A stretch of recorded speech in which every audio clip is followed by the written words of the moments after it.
Good day mga ka-friendship! Today is another blessed day of the day, and for today's video, alam niyo na, naggala na naman si Mama Yus.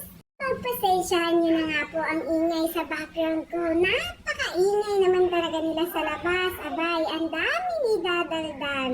Medyo malayo-layo nga po ang pupuntahan natin for today's video. At dahil dyan, huminto muna kami dito sa may Sorsogon para magsaing dahil yung sinaing na dinala namin ay naubos na nga.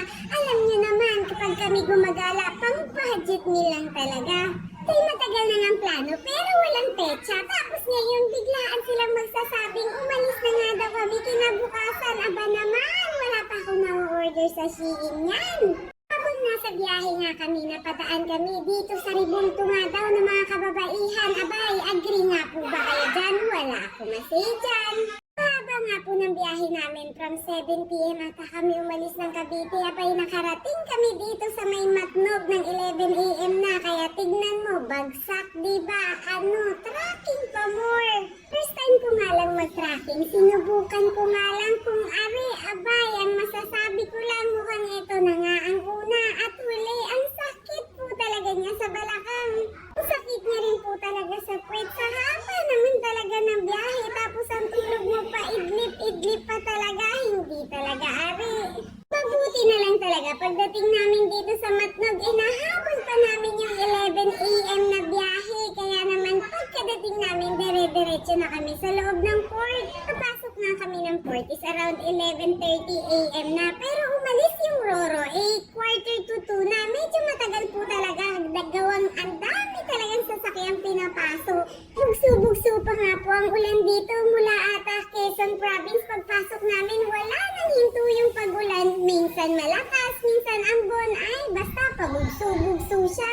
Mga magrororo nga po, iwasan po natin yung mag-fixer dahil mapapamahal nga po kayo sa ticket nila. Sundin po natin yung mga sinasabi nila from Station 1 sa Blue Lane, then Station 2 bago po tayo makapasok mismo doon sa port nila. Bugso-bugso pa rin nga po yung ulan. Minsan mawawala, minsan bubukos naman talaga siya ng pagkalakas-lakas. Ganito po pala talaga ang itsura ng Roro. Napakadami po talagang sasakyang ipinapasok nila sa loob. Nakuha nga lang po namin upuan is yung economy. Yun na lang po kasi yung available. Ilang beses na rin naman po ako nakasakay ng barko. Pero ngayon lang po talaga ako makakasakay ng Roro. May isang oras nga po ang biyahe mula sa Matnog Port papuntang Samar. At mula nga po pagbaba namin dito sa may port ng Samar, isang mahaba-habang biyahe na naman po para kaming bumiyahe ulit mula Matnog pauwing Cavite nito. Ito na nga po yung part ng Visayas. Ang dami nyo rin po talagang madadaanan bago kayo makapunta ng San Ricardo. Doon naman sa kabilang port na patawid naman po Mindanao. Kaya mula Samar, ang dami nga po namin dinaanan. Tacloban, Leyte at marami pa po.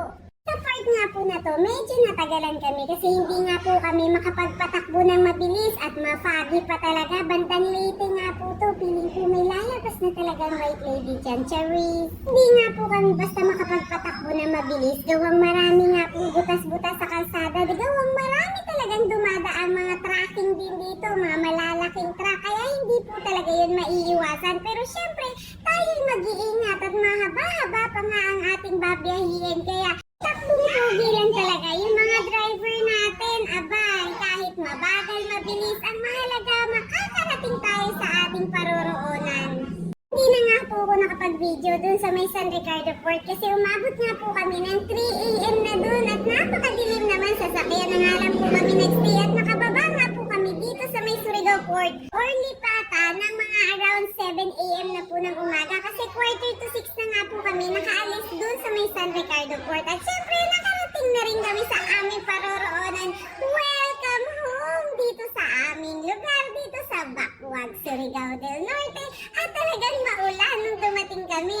Lola naman namin sobrang excited. Wala nang ginawa simula nung umalis kami. Tawag ng tawag kung saan na kami o malapit na ba daw kami. O sobrang excited yarn. Napakalakas nga po ng ulan nung dumating kami. Tag-ulan na kasi ngayon. Season na nga ng taniman ng palay dito kasi hindi uso dito ang patubig. Kaya inaantay nila ang tag-ulan para makapagpatanim. Pagdating nga po ng hapon ay umaraw-araw na. Sana tuloy-tuloy na po talaga ang araw. Kahit hindi naman po ganun kainit. Para naman yung mga palay nila ay magkaroon din po ng tubig. Para kahit pa paano makapamasyal ng sa susunod nating video. Yun